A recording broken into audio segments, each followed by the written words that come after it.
Alright guys, so I covered a lot of Steelers minicamp and showed you guys some of the footage. I know it's not really a big deal, but it's kind of hard to go through. It takes like 20 minutes to find all the footage, so I wanted to make it easy for you guys to see everything that went on all in one place. And I also broke things down, went over the news, all that good stuff. And now I want to do the exact same thing since OTAs are here. Because OTAs are a step up, a level up, the intensity is starting to rise, the competition is rising, pretty much the whole team is together, and we are starting to see things take shape. So in this video, I want to go over and break down what we saw from day one of Steelers OTAs, and then go over the news and just everything that's been going on with this team as of late, and there is a lot to cover. But first, before I get into everything, I would really appreciate it if you would drop a like and subscribe. It only takes 5 seconds, plus you can always change your mind. We are on the road to 60,000 subscribers, and with your support, I believe that we can get there super fast. Alright, so with OTAs here, we got to see the Steelers run some 7-on-7 and 11-on-11 drills,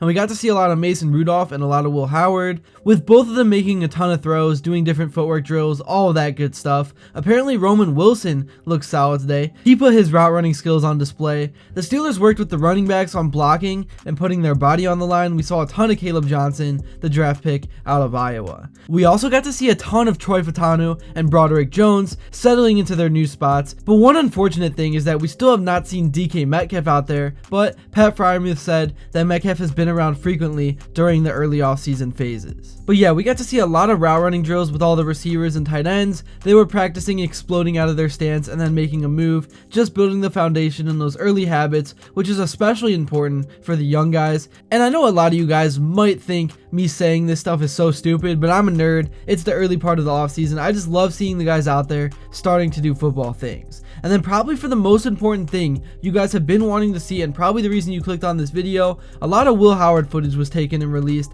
and according to many reports I have seen and read, the coaching staff is happy with him so far. And it's not only because of just the throws and stuff, but where his head is at mentally, and how easily he has been able to pick up on things so far. I mean, just watching that John Gruden Barstool video, that should have fired you up as a Steelers fan. This is a guy who knows his stuff and is always looking to learn and improve.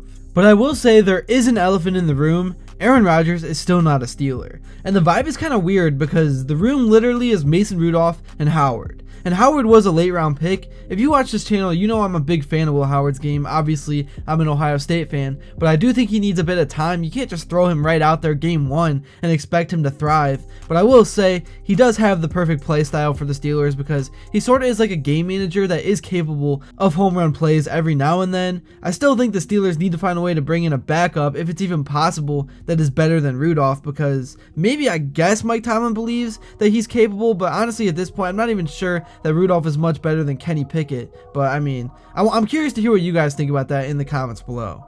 Anyways, moving on, I gotta give a shout out to PennLive.com because they came out with an article talking about everything we learned from day one of OTAs, so I'm gonna stop yapping about my thoughts. Let's take a look at what one of the actual credible sources had to say. So the article started off saying this: the Pittsburgh Steelers held their first OTAs practice on Tuesday, and with plenty of buzz around the quarterbacks, some other things went under the radar. From how Roman Wilson approaches his sophomore season to the secondary, here are some things we learned on Tuesday. The first is that the Steelers expect big things from Wilson in his second season, and he has the same expectations for himself. Wilson feels an urgent need to elevate his game after missing much of his rookie year due to a high ankle sprain and a strained hamstring. Wide receivers coach Zach Azzani challenged Wilson to work on 4 things: route indicators, body level while running routes, blocking technique, and maintaining his burst in and out of breaks. Wilson worked in a local park back at his home to help craft those skills. I think with everything I've said, there's some urgency to it. You gotta get going. I'm ready for it, Wilson said. Wilson's physical tools have never been much in question. He has great explosiveness, and that instant acceleration made him shine as a slot receiver at Michigan. His tough, rugged style also led to just one drop in his career. He was definitely a dependable target for the Wolverines. Now, a year after his injury-riddled season, Wilson has reworked his body to the point where teammates have said he looks different, cutting some fat and adding muscle. I've been taking care of my body at an elite level. I'm just locked in. I feel like myself, Wilson said. In person, he looks explosive, and the Steelers have trained all of their wide receivers to play in the slot or outside, though Wilson projects as a slot first with a smattering of Z receiver reps. This is his chance to seize the opportunity. I don't want to think too much about last year, but I definitely learned a lot, and it definitely helped shape who I am this upcoming season, Wilson also said.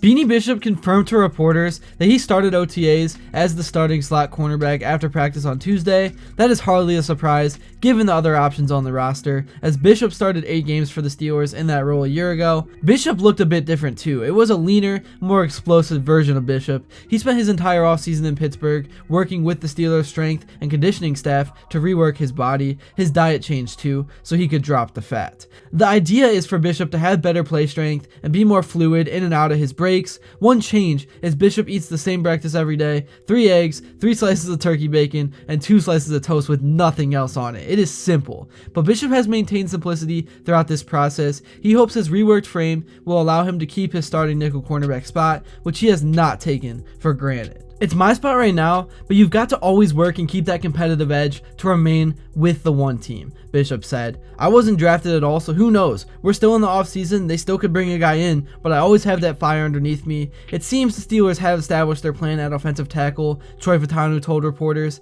He has been told that he will play right tackle, while Broderick Jones will shift over to left tackle. Sorry to randomly change the subject. I'm all over the place right now. I'm just reading what the article said, and I'll make sure to link it in the description. I hadn't played right tackle since freshman year of high school, Fautanu said. Playing it through OTAs last year in training camp, I started to really like it. It's different, but a little bit easier. The Steelers have vowed to move Jones to left tackle last season before Fautanu's season-ending knee injury. Now that can be realized. The Steelers had vowed to move Jones to left tackle last season before Fautanu's season-ending knee injury. Anyways, last season, Steelers offensive coordinator Arthur Smith had to change his offense to fit Russell Wilson and Justin Fields. Even in the run game, Smith switched from a primarily outside zone team to feature more gap concepts. When Mason Rudolph is under center, Smith should be able to call much of his traditional offense, including his under center, play action heavy, centric passing attack. Rudolph thinks those concepts fit him quite well. He's very detail-oriented, Rudolph said of Smith. I think he's a good teacher in the installs room. He's been very clear to guys. Obviously, you guys know he loves to pound the rock, play action, but he's also got a good collection of drop-back pass concepts that I like. I think it fits my game, and it's been fun working with him so far.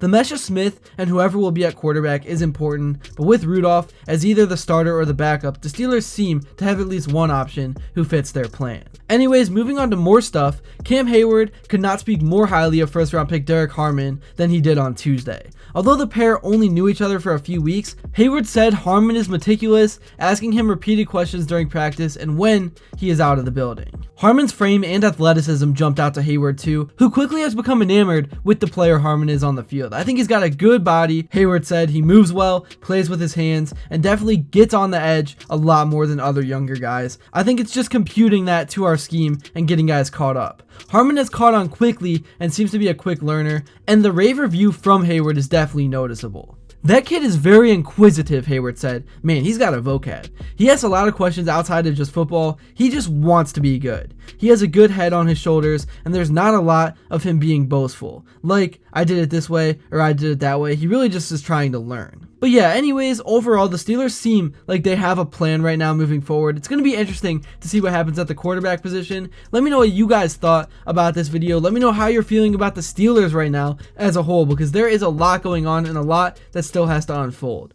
Please be sure to drop a like and subscribe. Your support truly does mean the world if you have not yet. And also let me know what you would like to see next. And until then, I will see you all later.